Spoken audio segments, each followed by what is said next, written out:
Thomas Tank Engine enjoyed his visits to Pumpkin Valley. He loved the beautiful scenery. He especially liked the new friends he had met. One was Mr. Hugo, who ran the mill. Peep, peep. Hi, Mr. Hugo. He liked seeing the children picnicking by the lake. Peep, peep. Good morning. And he liked to exchange greetings with Robert, the policeman. He had secretly nicknamed him Bobby the Bobby. One morning, while waiting his turn at the water tower, Thomas met two of his most special friends, Sally and Ben, pulling a wagon to school.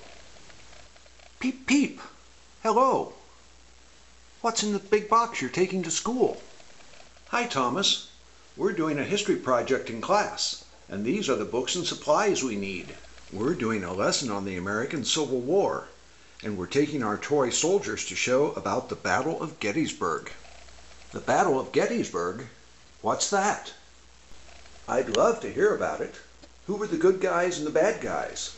Mom and Dad told us there were no good guys or bad guys. It was a civil war. It was Americans fighting Americans. They were fighting over different ideas about what was right and wrong.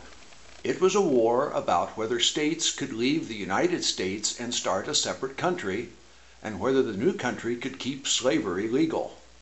We're learning where and what happened. The northern states were called the Union, and the southern states wanted to start a new country called the Confederacy. What are you going to do for your history lesson? We've read a lot of books and made maps of the battlefield, and we've got a lot of toy soldiers to use. First, the teacher is going to let us make a big map on the classroom floor.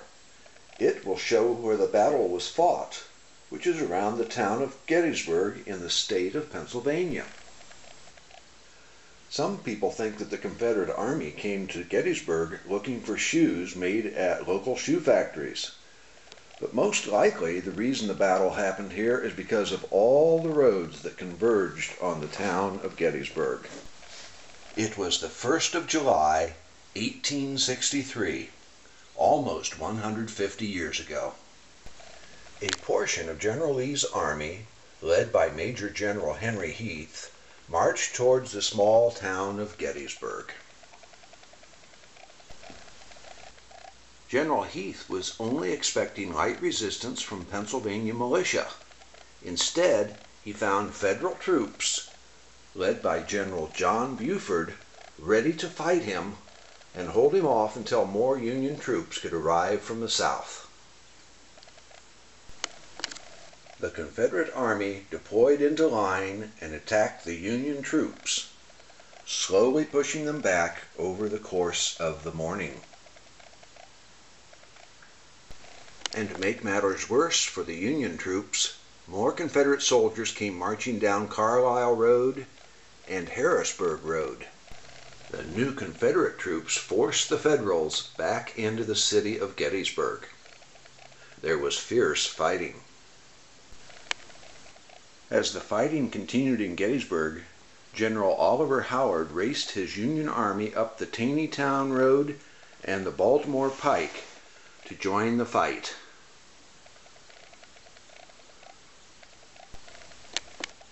When the Confederate forces started to outflank the Union troops, General Howard ordered a retreat to the high ground on Cemetery Hill.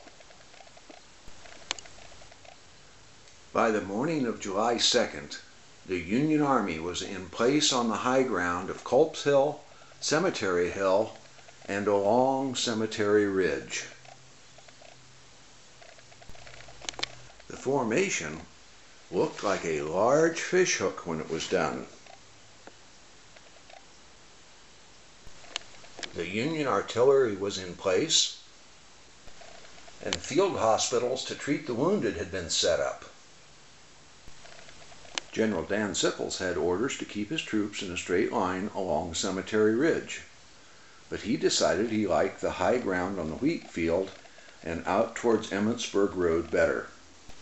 So he moved his troops out into a new position, which created a bulge in the line. Meanwhile, General Lee positioned his Confederate army all the way from Culp's Hill through Gettysburg and down Seminary Ridge, down to the point opposite of Little Round Top. To keep from getting confused, try to remember that the Union Army was defending high ground from Cemetery Hill down Cemetery Ridge, named after the cemetery where people were buried from Gettysburg. The Confederates had placed their troops on Seminary Ridge, which was high ground opposite from the Federal Army. It was named after a Lutheran seminary, which was a college or school where men went to learn to be pastors of Lutheran churches. The Confederate plan for July 2nd was to attack the right flank of the Union Army.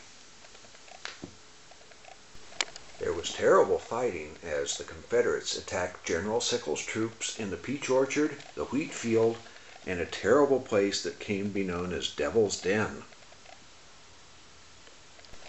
One interesting story is that during the fighting, General Sickles was hit in the leg by a cannonball. He was taken to a field hospital where the leg had to be amputated. General Sickles had the leg taken to the newly founded Army Medical Museum in Washington, D.C., and the bone was put on display, and every year on the anniversary of the battle, he would go visit it. You can still see it today.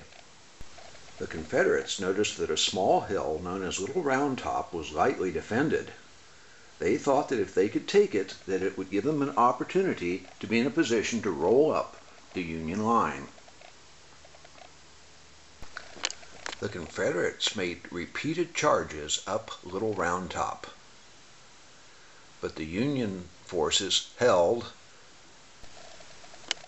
When their ammunition had run low, Colonel Joshua Chamberlain led the 20th Maine in a desperate bayonet charge which held off the Confederates just long enough for Union reinforcement troops to come and secure the hill.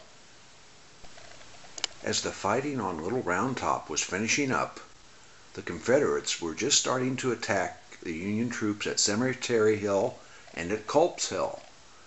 It was getting dark and it was terrible fighting. Men couldn't see very well. By the end of the day on July 2nd, the Confederates were in control of the area around the wheat field and Devil's Den, and the Union forces had pulled back and consolidated on the high ground of Cemetery Ridge. They had brought in reinforcements and had now secured Little Round Top and Big Round Top.